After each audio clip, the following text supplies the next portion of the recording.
जनता समस्याओं से परेशान, नेताओं को सरकारी वरदान। अब और बढ़ेगी जनप्रतिनिधियों की शान, क्योंकि सरकार माननीयों पर मेहरबान। माननीयों के खर्चे बेहिसाब, कौन करेगा हिसाब किताब। जनता के पैसे, सरकार की ऐश। नमस्कार, आप देख रहे हैं समाचार प्लस। आपके साथ मैं अतुल अग्रवाल हूं, लेकर हाजिर हूं बिग बुलेटिन। ये देखिए कितना अजीब हाल है साहब। जिस सूबे में साइकिल पर सवार होकर सरकार बनाई गई, उसी सूबे के माननीय विधायकगण अब महंगी और लग्जरी गाड़ियों पर सवार होकर फर्राटा भरेंगे, लेकिन बेचारी जनता की खून पसीने की कमाई पर माननीय, सम्माननीय, आदरणीय, गणमान्य, महोदय आदि आदि नामों से संबोधित किए जाने वाले विधायकों के सरकारी फंड में इस लग्जरी के नाम पर 25 लाख रुपयों का इजाफा भी कर दिया गया है। यानी जनता का निकल रहा है तेल और सरकार चलाएंगे फेरारी मेल। समस्याओं से परेशान, नेताओं को सरकारी वरदान। अब और बढ़ेगी जनप्रतिनिधियों की शान, क्योंकि सरकार माननीयों पर मेहरबान। माननीयों के खर्चे बेहिसाब, कौन करेगा हिसाब किताब। जनता के पैसे, सरकार की ऐश। जी, अमिताभ अग्निहोत्री जी हमारे मैनेजिंग एडिटर हमारे साथ स्टूडियो में मौजूद हैं। इसके अलावा कई और मेहमान जुड़ेंगे, आप सभी लोगों से बातचीत करेंगे। जी, तो उत्तर प्रदेश के मुखिया अखिलेश यादव ने विधायक निधि को 1.25 करोड़ से बढ़ाकर 1.5 करोड़ करने का ऐलान दंदना दिया है। साथ ही यह भी जोड़ दिया है कि विधायक अपनी विधायक निधि से 20 लाख तक की कार भी खरीद सकते हैं। और अब जनता यह कहती है कि हां, हमारा विकास हो चाहे ना हो, हमारे बीच के विधायक जी का तो विकास हो ही रहा है। साइकिल,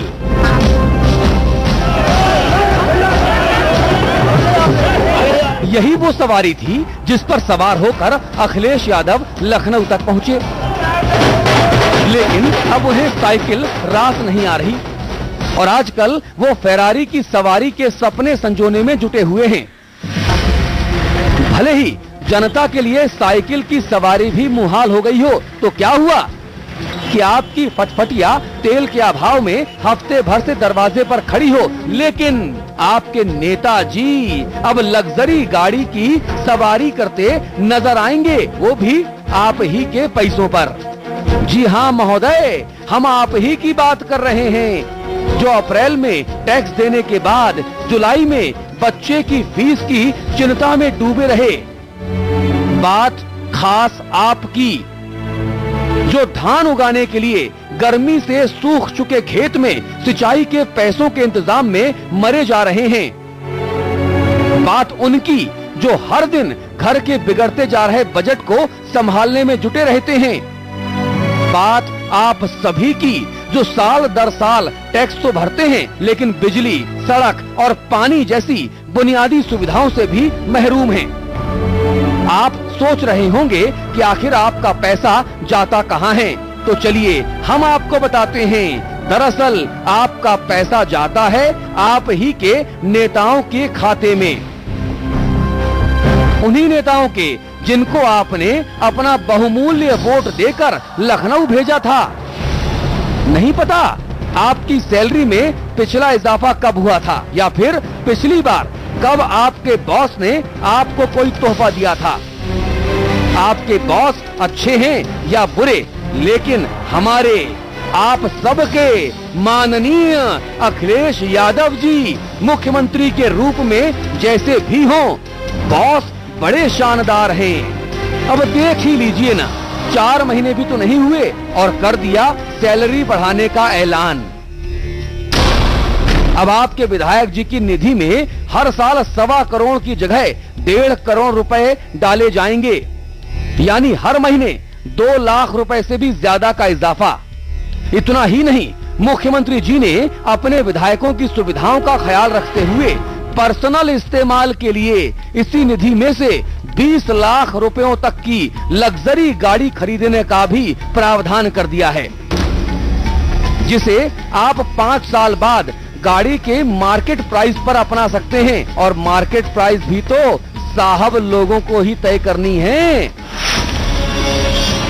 खैर, अब आप गुणा भाग में लग गए होंगे कितना आया कितना गया तो ये जहमत भी हम ही उठा लेते हैं। उत्तर प्रदेश में कुल 403 विधायक हैं। अगर हर विधायक ने 20 लाख रुपयों की गाड़ी खरीदी तो सरकारी खजाने को लगेगा करीब 80 करोड़ 60 लाख रुपए का चूना। आप बजाते रहिए झुनझुना, क्योंकि मांग तो आपकी सरकार सुनने से रही। शायद झुनझुने की झुनझुनाहट ही उनकी खुमारी तोड़ सके, लेकिन ऐसा होता भी नजर नहीं आ रहा। अशोक तिवारी, लखनऊ, समाचार प्लस। काश अखिलेश यादव जी अपने पड़ोसी राज्य बिहार के मुख्यमंत्री नीतीश कुमार से थोड़ा सा भी सबक ले पाते। वही नीतीश कुमार जिन्होंने अपने सूबे में विधायक निधि को देना बंद कर दिया, यानी भ्रष्टाचार का एक बड़ा कारण जड़ से ही खत्म कर दिया नीतीश बाबू ने। और काश अखिलेश जी ऐसा सोच पाते हैं।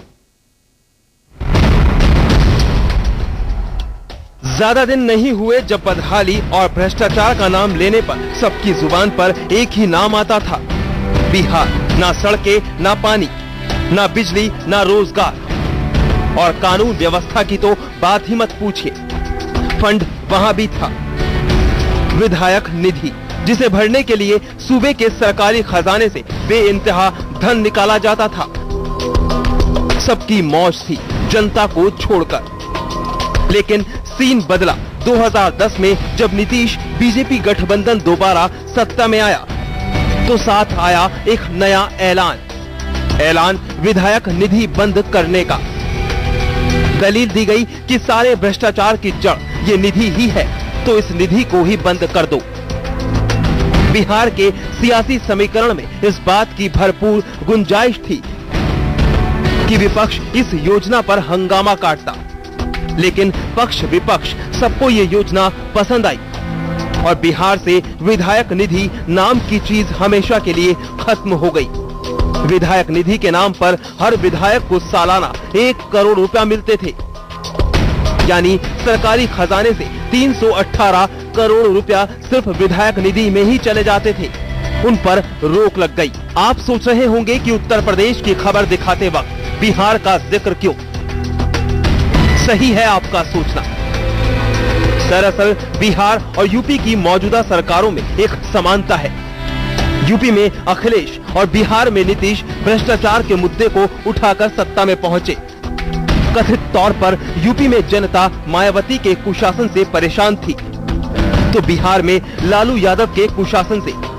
आगे बढ़े तो दोनों ही नारों में विकास की बातें थी। जहां नीतीश ने 15 साल के कथित जंगल राज को खत्म किया था, वहीं यूपी में सत्ता यंगिस्तान को मिली थी। बिहार में नीतीश ने विधायक निधि बंद करके एक मिसाल पेश की, तो कमोवेश ऐसी ही उम्मीद यूपी की जनता को भी थी।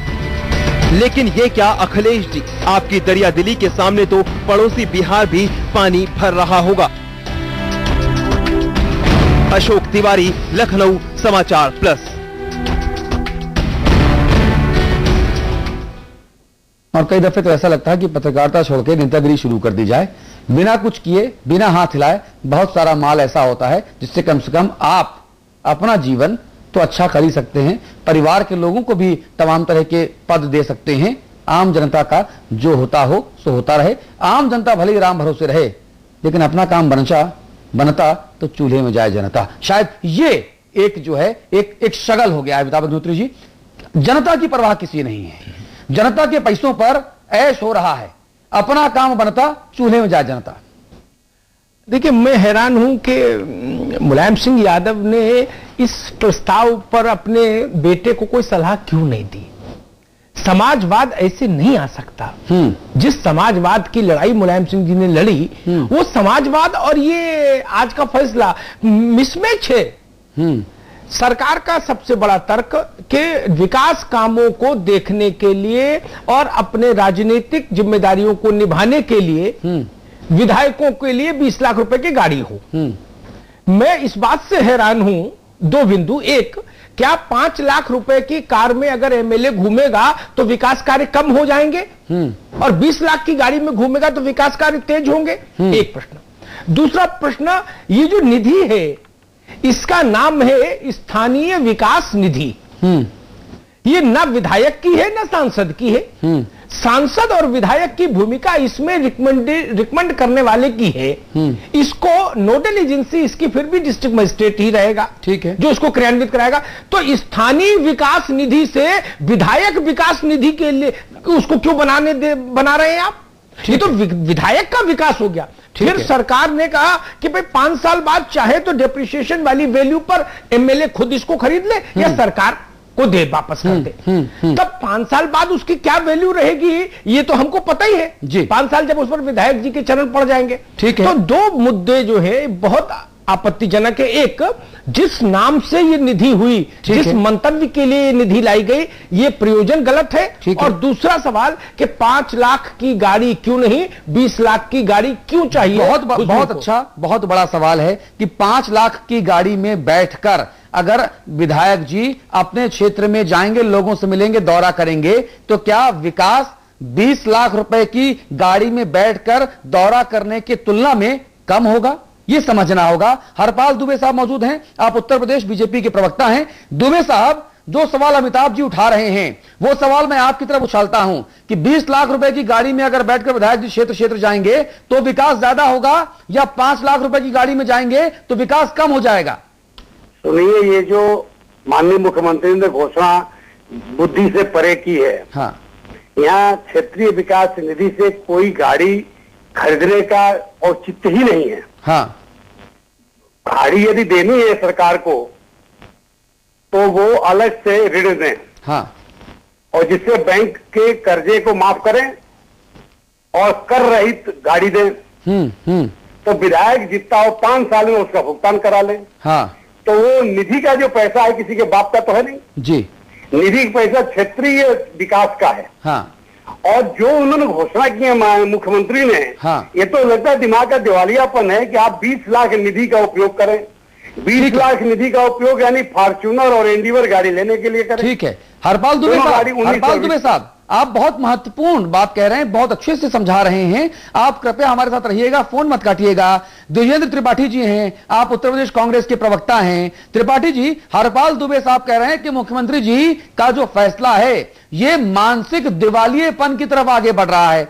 मैं इसको क्या आर्थिक दिवालियेपन की बात करूं क्या? ये जो दिवालियापन, आर्थिक दिवालियापन, ये उस तरह का दिवालियापन है जहां पर 10 उंगलियां घी में और सर कढ़ाई में नजर आता है। ये आर्थिक चकाचौंध के द्वारा उपजा गया मानसिक दिवालियापन है क्या? कि जहां पर हम विदेश में पढ़ते हैं, हम बड़ी बड़ी गाड़ियों में घूमते हैं और अब हम बुंदेलखंड, पूर्वांचल, हरित प्रदेश के छोटी छोटी पगडंडियों में भी गाड़ियां घुसेड़ेंगे। क्या ये वो दिवालियापन है क्या? देखिए, अभी तक मुख्यमंत्री जी ने जो घोषणा की है, हाँ। हमें लगता है कि जो उस पर बहस चल रही है, हाँ। अभी देखने की जरूरत है कि आखिर में उसमें मुख्यमंत्री ने और क्या क्या चीजें जोड़ी हैं।